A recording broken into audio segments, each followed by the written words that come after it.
নমস্কাৰ অনুসন্ধানৰ অন্য এটা ভিডিঅ'লৈ আপোনালোকক স্বাগতম জনাইছো। আজি মই এনে এক পৰিৱেশত উপস্থিত আছো য'ত চাৰিওফালে কেৱল গোলাপৰ সৌন্দৰ্যই আমাক আৱৰি ধৰি ৰাখিব। তেনে পৰিৱেশ সৃষ্টি হৈছে যোৰহাট টাউনৰ পৰা 8 কিলোমিটাৰ নিলগত চপাই ডাঙৰীয়া আলিৰ কাষেৰে সোমাই আহি এটা সুন্দৰ প্ৰাকৃতিক পৰিৱেশৰ মাজত ৰ'জ গাৰ্ডেন, উত্তৰ পূৰ্বাঞ্চলৰ প্ৰথমখন গোলাপ ফুলৰ বাগিচা, যিটো উত্তৰ পূৰ্বাঞ্চলতে প্ৰথম কনচেপ্ট, তেনেকুৱা এটা ভিতৰত এটা সুন্দৰ পৰিৱেশৰ সৃষ্টি কৰিছে। সেই পৰিৱেশ দেখুৱাই আপোনালোকক আজি প্ৰয়াস কৰিম। এই ৰ'জ গাৰ্ডেনৰ ভিতৰত কি সুন্দৰ এক প্ৰাকৃতিক পৰিৱেশ দেখাবলৈ চেষ্টা কৰিম। আহক আমি আপোনালোকক ভিতৰ ভাগৰ দৃশ্য দেখাবলৈ চেষ্টা কৰিম।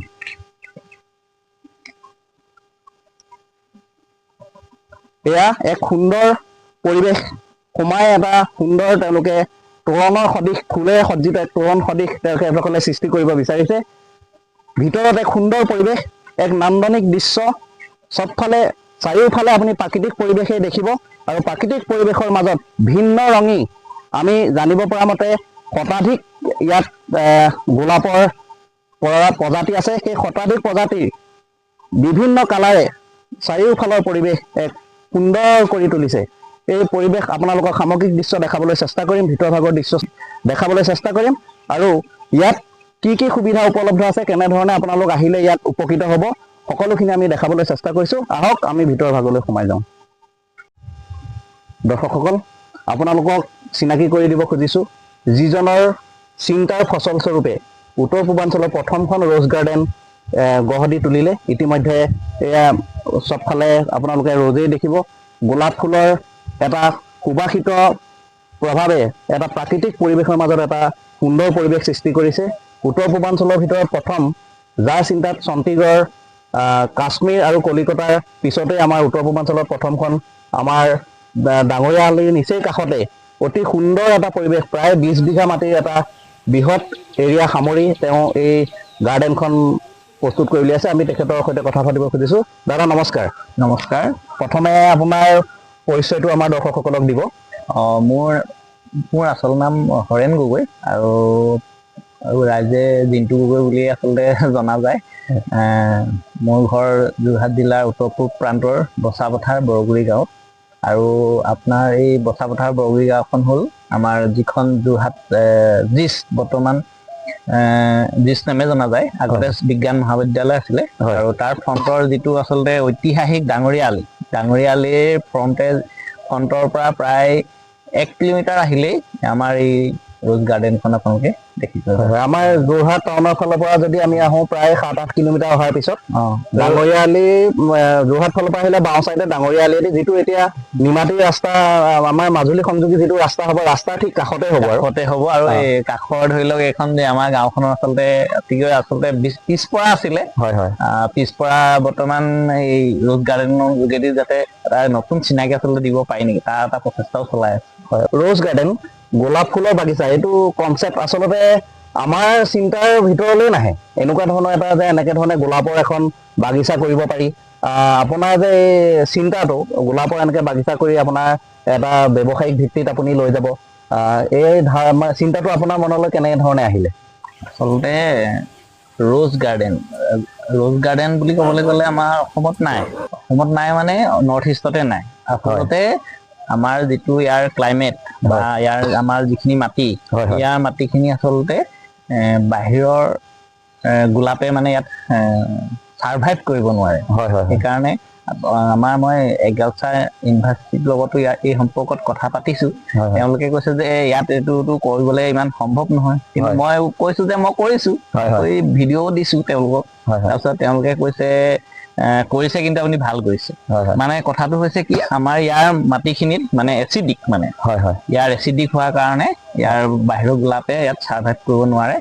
সেইকাৰণে মই এতিয়া বৰ্তমান নতুন এটা কনচেপ্টলৈ গৈছোঁ। একচুৱেলি সঁচা কথা ক'বলৈ গ'লে নোৱাৰিও।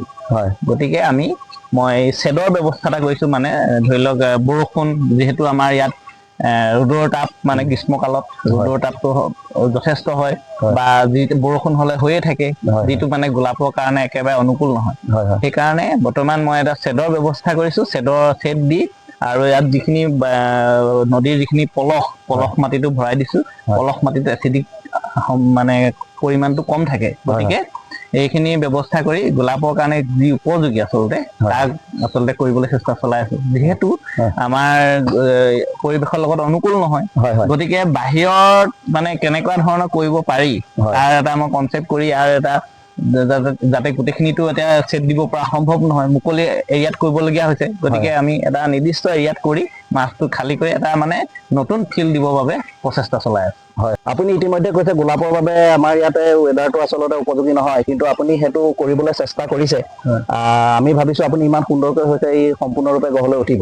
এই গোলাপৰ আমাৰ ইয়াৰ যিটো ব্যৱসায়িক ভিত্তি, তাৰমানে গোলাপৰ যোগেদি আমি ব্যৱসায়িকভাৱে কেনেধৰণে আগবাঢ়ি যাব পাৰিম বুলি আপুনি ভাবে?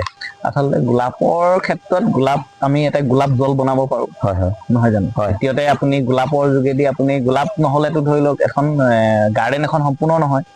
গতিকে গোলাপৰ পৰা আপুনি ইয়াত প্ৰডাকশ্যন কৰিব পৰা হ'ব। ইয়াৰ পুলি প্ৰডাকশ্যন কৰি আমি এটা সংস্থাপনৰ বাট মুকলি কৰিব পৰা হ'ব।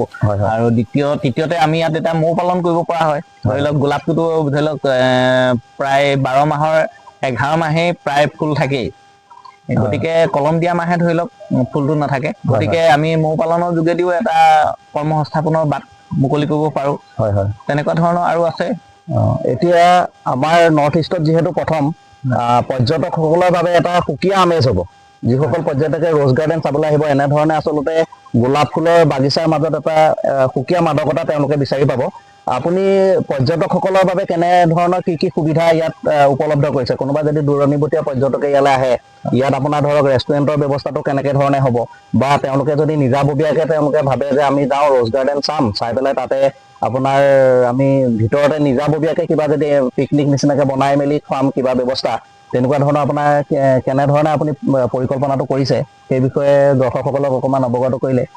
মই বৰ্তমান আপোনালোকে এইখিনি কথা ক'বলৈ মানে কি হ'ল, আগতে কৈছো, আপোনাক প্ৰথম পাইছো গতিকে আকৌ পুনৰাই ক'ব বিচাৰিছো। ইয়াত মানে ধৰি লওক এখন মোৰ ৰেষ্টুৰেণ্টৰ ব্যৱস্থা আছে।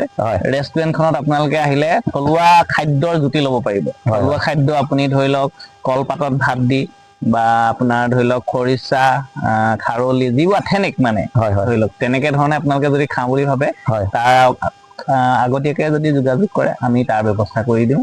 তদুপৰি আমাৰ ইয়াত এতিয়া আপুনি যে কৈছে যে কি ব্যৱস্থা আছে, কি ব্যৱস্থা আছে বুলি ক'বলৈ গ'লে মই এখন চিলড্ৰেন পাৰ্কৰ ব্যৱস্থা কৰিছো। তাৰপিছতে আপোনালোকে যদি বৰশী টোপাবৰ বাবে পুখুৰী আছে, আমাৰ মাছ আছে, পুখুৰীত আপোনালোকে মাছ ধৰাৰ এটা মানে আনন্দ ল'ব পাৰিব।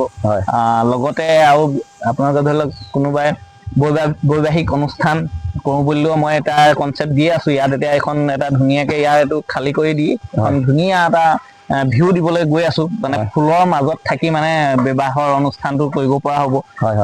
আৰু এটা কৰিব, আপোনালোকে যদি বাৰ্থডে চেলিব্ৰেশ্যন কৰিব বিচাৰে বা তেনেকে ধৰণৰ কৰিব প্ৰচেষ্টা চলাই আছো।